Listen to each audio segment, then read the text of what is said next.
El cine es un arte, de eso no hay duda, y como el arte en sí es bastante subjetivo y muchas veces requiere de mucho análisis y de cierto contexto para poder apreciarse de completa manera, y por ende no es de extrañarse que haya películas que han dejado a todo el mundo con más preguntas que respuestas, y que en general sean tan abiertas que uno no puede tener siquiera una base de qué fue lo que acabamos de ver. Estos filmes son de calidad, eso no es debate, pero son tan buenos como son confusos y difíciles de entender. Veamos si en eso les podemos dar una ayudita. Hablemos de películas que son difíciles de entender. Luces, micrófonos, que comience lo geek.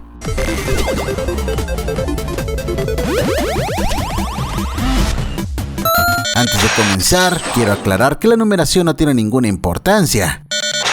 Número 6. Eraserhead de David Lynch. Podríamos llenar hasta 2 listas como esta con puras películas del director David Lynch, pero por el momento le damos aunque sea un lugar. De hecho, vamos hasta el inicio de su carrera profesional como director con esta película, la cual cuenta la historia de un hombre muy inseguro, el cual por circunstancias extrañas tiene que cuidar a su hijo, que es una criatura deforme y bizarra. Todo esto en una especie de realidad donde todo es muy desolado e industrial. Estelariza a Jack Nance como el personaje principal, Henry Spencer. Desde el inicio, el filme ya deja muchas cosas al aire y cualquier tipo de evento es comunicado de manera visual y nada auditivamente explicado. Por ejemplo, la primera escena tiene lo que parece ser un hombre en la luna y una especie de criatura espermatozoide.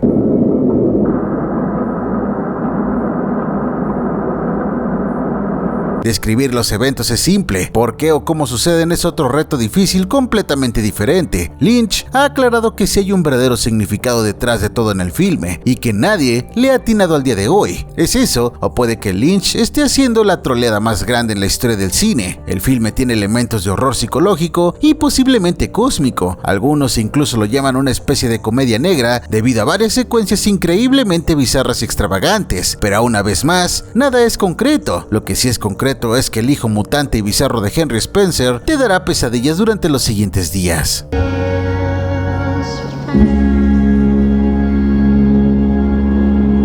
Todo el filme nos da indicaciones de algo posible, desde el diseño de sonido cautelosamente poniendo sonidos industriales, así como ruido de fondo sutil en todas las escenas, como si fuera un producto de una pesadilla o la imaginación, hasta varias de las secuencias del sueño de Henry, donde se notan los temas sexuales de la historia. Esto debido a la presencia de criaturas con la forma del espermatozoide, así como la primera escena del filme siendo una bizarra representación de la concepción, y por supuesto, la dichosa mujer radiador que aparece en sus sueños, posiblemente significando el deseo de Henry y lo que lo lleva a la acción eventualmente. A fin de cuentas, esto es especulación, pues una vez más, Lynch ha declarado que nadie le ha atinado el significado de esta película.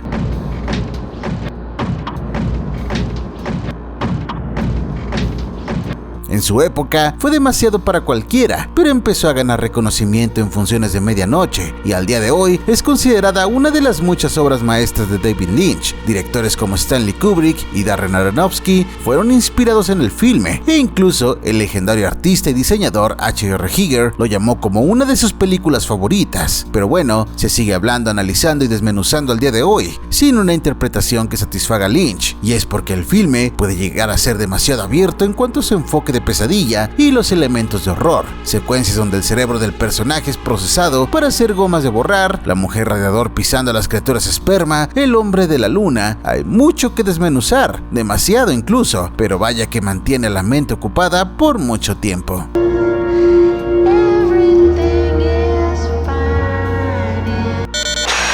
Número 5. Donnie Darko, también conocida como la película que está en todo kit del cinéfilo mamador. Donnie Darko sigue dando más preguntas que respuestas en cuanto a qué rayos está pasando y por qué, y vaya que es memorable. Dirigida por Richard Kelly y estelarizando a un joven Jake Gyllenhaal, nos cuenta la historia situada en el 88, donde el adolescente Donnie Darko logra evadir un accidente por mera suerte, con una parte de un avión desplomándose en su cuarto, y después empieza a tener alucinaciones de un tipo con una máscara y con disfraz de conejo. Donnie será de alguna manera manipulado por esta ilusión para cometer algunos actos de vandalismo e irá incrementando desde ahí. Al parecer el fin del mundo sucederá más o menos en 28 días. Wake up.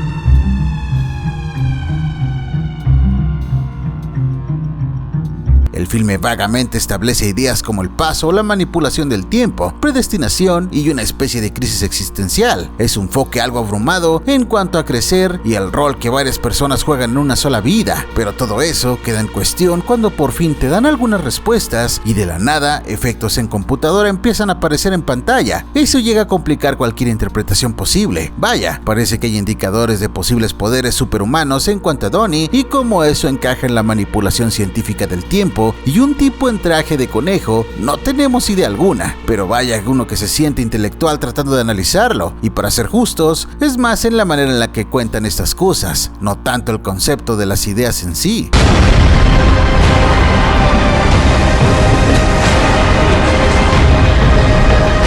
Típico de esta clase de filmes, no fue un éxito en su tiempo, pero fue tan bien recibida que eventualmente encontró fama en el formato casero y Richard Kelly logró reeditar su filme para una versión del director, el cual tiene un poco más de información del mundo donde sucede Donnie Darko. Esto fue tan extraordinario que se le conoció como el primer fracaso en tener una versión del director. Escenas eliminadas fueron puestas de vuelta en esta versión y ciertos textos para explicar los momentos más ambiguos del filme que aparecen en la pantalla de vez en cuando, como si fuera el director diciendo: miren mensos, de eso se trata. Y en todo caso eso se aprecia. Bien podrías llamar a Donnie Darko el único ejemplo de esta lista que eventualmente fue explicado de cierta manera.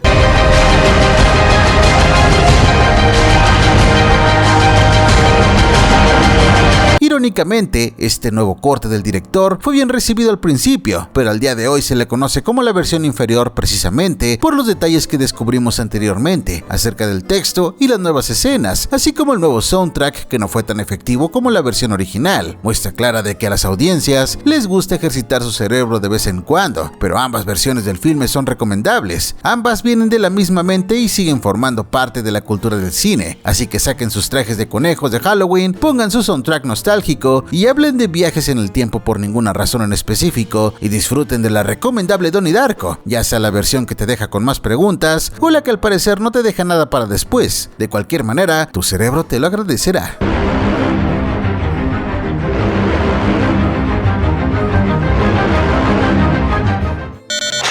Número 4. Solo Dios perdona. En el año 2011, el director Nicholas Winding Refn nos dio la película Drive, la cual se pronunciaba como un filme de acción, cuando en realidad es más un filme dramático acerca de un conductor en Los Ángeles, el cual a veces trabaja como doble de riesgo y a veces ayuda a criminales a escapar rápida y eficientemente cuando terminan el trabajo. Fue un éxito en taquilla y la crítica lo nombró de las mejores películas de ese año. Ahora, a 10 años de que salió esta película, es considerada una especie de clásico. El filme también fue reconocido por detalles sutiles, pero eficientes que le dan más profundidad y peso a la historia.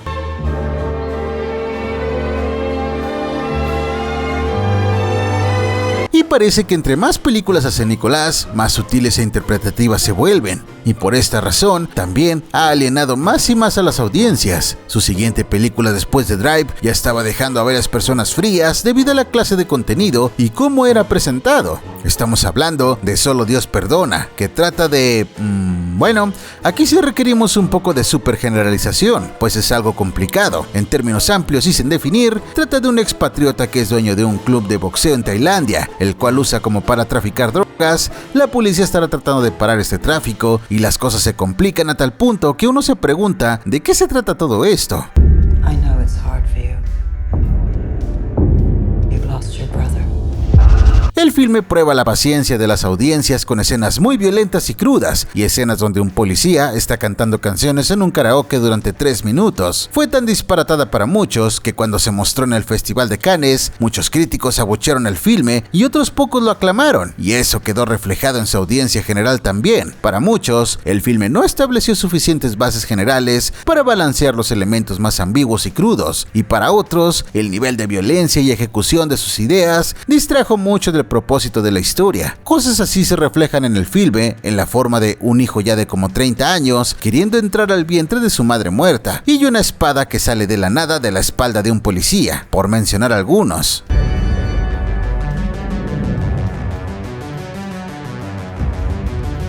De lo poco que se puede determinar del filme, se puede interpretar como una historia de ángeles en el infierno, como el protagonista siendo un demonio y sus acciones convirtiéndolo en algo más conforme avanza el filme. El policía con su espada mágica e inclinación a cantar karaoke puede ser una representación de Dios, condenando a los demonios en la forma de criminales, y el karaoke puede ser visto como una alegoría a los sermones que se dan en las iglesias, y el nivel de violencia, bueno, es algo más que está ahí para dejar en claro lo crudo que es el mundo cuando todo tiene que ser tan gráfico y cruel. A fin de cuentas, incluso se sabe un poco de lo que trata el filme. La manera en la que se cuenta parece ser lo que desconecta a las audiencias de los eventos de la historia. Como nota final, el mismo director ha declarado sin vergüenza alguna que sus filmes reflejan varias de sus propias manías o excentricidades preferidas, y con eso mejor cambiamos de otra cosa. Basta de hablar de los kinks del tal Nicolás.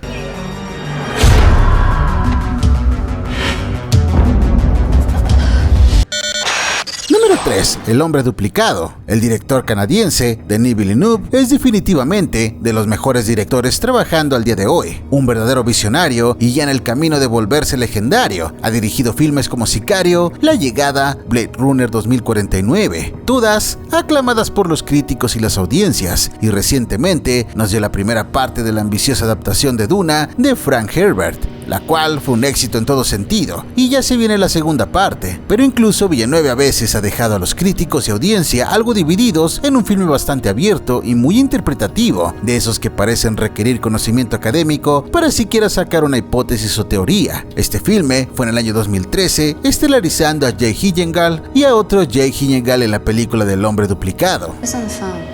The same guy who called before. Same guy. Are you lying to me? La premisa del filme nos cuenta la historia de un hombre común y corriente que eventualmente se da cuenta que hay otra persona que se ve y suena igual que él. Entre más investiga sobre esta persona, la línea entre posible personalidad múltiple y la extraña realidad de dos personas diferentes parecidas se empieza a poner borrosa. El filme da pistas equitativamente acerca de ambas posibilidades, ya sea que el personaje principal de verdad tenga personalidad múltiple y estamos viendo una versión que solo su mente puede procesar, o de alguna manera hay dos personas que físicamente se parecen y que llegan a coincidir en varios momentos de manera conveniente. Eso sí, solo porque de pistas no significa que llegue algo concreto, y esta es la razón por la que muchos han quedado confundidos con el hombre duplicado. You are my only son? I am your only mother. Esta dualidad no es el único detalle extraño y sin resolver del filme. También tenemos alegorías que tienen que ver con las arañas, aparecen de vez en cuando en esta, incluso con los cableados de las áreas urbanas simulando tener telarañas, y ni hablar de la araña gigante que parece estar flotando en la ciudad. Es así que es una pesadilla de la que no preferimos hablar. Ni siquiera vamos a mencionar cómo termina la película, pues eso deja aún más preguntas que respuestas y le añade a las pesadillas que tendremos durante la semana. Pero sí, arañas por todas partes. Podríamos decirles qué significa, pero ya estamos traumados con tantas arañas gigantes flotando en la ciudad. Preferimos quedarnos confundidos. Pero bueno, al igual que todos los filmes de Villeneuve, vaya que la película se ve bastante bien y con una grandiosa y doble actuación. He looks exactly like you. What's happening? I really don't. Y casi como por pura coincidencia, varios críticos que aclamaron el filme lo compararon favorablemente con los trabajos de David Lynch, y muchos miembros de la audiencia salieron muy confundidos, así que el filme definitivamente había logrado su objetivo. En la superficie, es una buena película de misterio acerca de dos personas similares y el drama que sucede cuando la gente que ellos conocen empiezan a darse cuenta del otro, un drama con muchos giros inesperados y dejando un buen ejercicio para la mente. Y por si no lo saben, no se preocupen, las otras películas del director no son ni la mitad de confusas que El hombre duplicado, así que si les gustó esa, chequen las otras que ha hecho y prepárense para ver películas que suenan, se ven y se sienten muy bien, contrario a esas arañas flotantes que vuelan en la ciudad. Questions for you. Who are you? What's wrong? You're crazy. I'm crazy! Número 2. Bajo la piel, dirigida por Jonathan Glazer, lanzada en el mismo año que El hombre duplicado y estelarizando a Scarlett Johansson. El filme Bajo la piel es quizá de los más cercanos a una experiencia fuera del cuerpo en forma de película. Es un filme lleno de momentos lentos y calmados, seguido por momentos que se sienten como si estuvieras allí mismo. Luego se basa meramente en las emociones no descriptivas del personaje principal, y antes de que te des cuenta, has visto lo que es una obra maestra de la década pasada.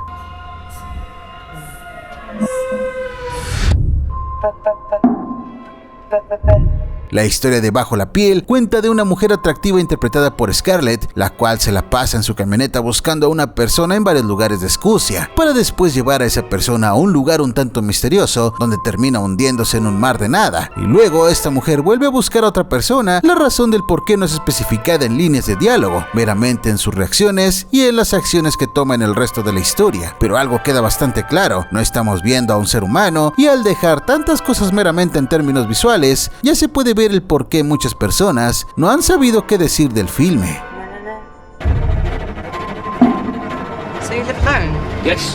You think I'm pretty? Fue aclamada por críticos y muchos cinéfilos la han convertido en otro clásico de culto, pero incluso en las interpretaciones de los críticos se puede ver cómo el filme fue bastante amplio para muchos, pues Bajo la piel es el reflejo ya sea de infiltración de alienígenas o abordando temas de inmigración y raza, desmenuzando al ser humano a los mismos componentes básicos en la búsqueda del personaje principal por diferentes tipos de personas. Otros lo toman como una historia bizarra de crecer y darse cuenta del ambiente en el que está, pues el personaje de Johansson llega a cambiar de acuerdo a las personas que recoge con su camioneta, y le da significado a las escenas donde solo recorre las calles de la ciudad sin objetivo alguno. Pero todo esto son solo diferentes interpretaciones de poco que las conectan una a la otra.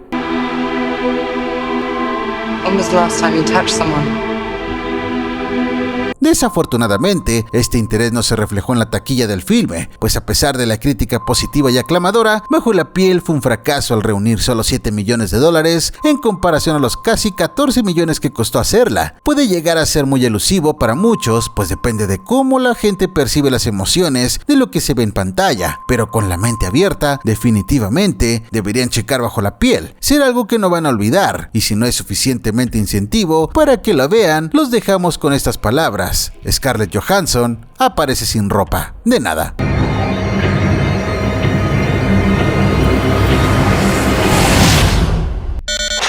Número 1.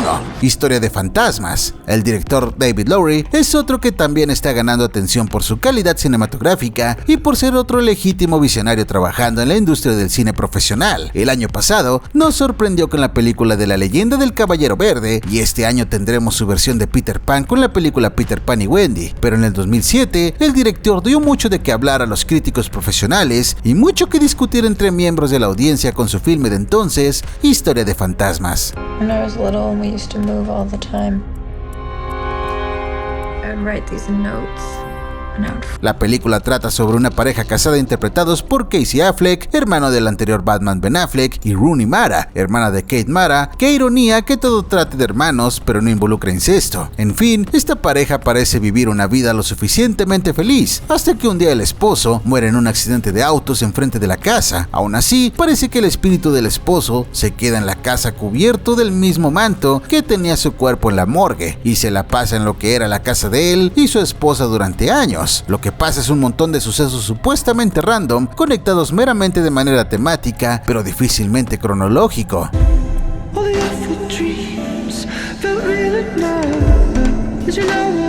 La manera en la que el filme cuenta su historia y ya deja mucho para pensar, pues la película hace uso del formato limpio, y la manera en la que el espíritu del esposo deambula por la casa no es de manera sutil, pues de plano está ahí en las tomas como si fuera un fantasma de fiesta de Halloween, y no dice ni una línea de diálogo, al menos que podamos escuchar, pues llega a comunicarse a manera de subtítulos con otros espíritus a una casa vecina. Llegamos a ver cómo la ahora viuda vive su luto y cómo el paso del tiempo trae a otras personas a la casa que llegan a dar un sentimiento muy diferente a lo que vino antes. Es como ver muchos, quizás cientos de años, a través de los proverbiales ojos de un fantasma que se queda en el mismo lugar, un lugar que significó mucho para él y para el amor de su vida, y todo esto pasó por encima de las cabezas de las audiencias.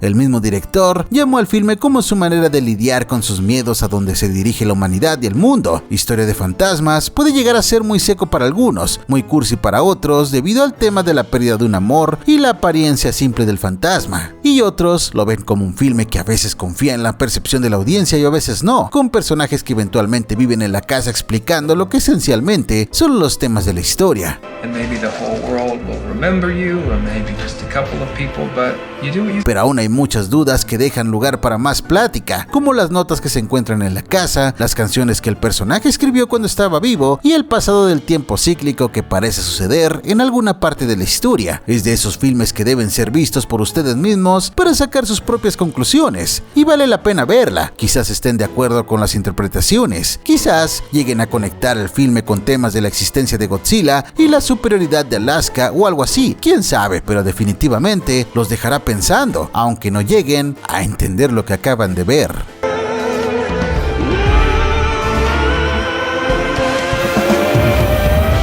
Dime lo que opinas, déjalo aquí abajito, me importa muchísimo tu opinión. ¿Cuál de estas películas crees que es más confusa? Regálame una manita arriba, sígueme en Twitter, dale like a la página de Bowser Geek y únete a la secta de Bowser Geek 2.0. Comparte este video y si no estás suscrito recuerda suscríbete, créeme, no te vas a arrepentir.